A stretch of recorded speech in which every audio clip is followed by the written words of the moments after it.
I can't say this enough, especially as onye nwega agwụ nwe chi nya mmụọ agbogotego n'imebego mmụọ amalugo yibo ọzọ ofeke. You are the ofekenizing.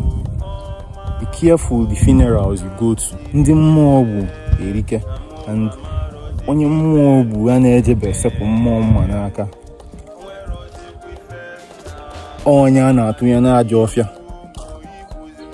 ọfịa no be one evil forest where they go bring egg of life. Ajọ ọfịa bụ ebe a na-atụnye nka ọgwụ, strong juju.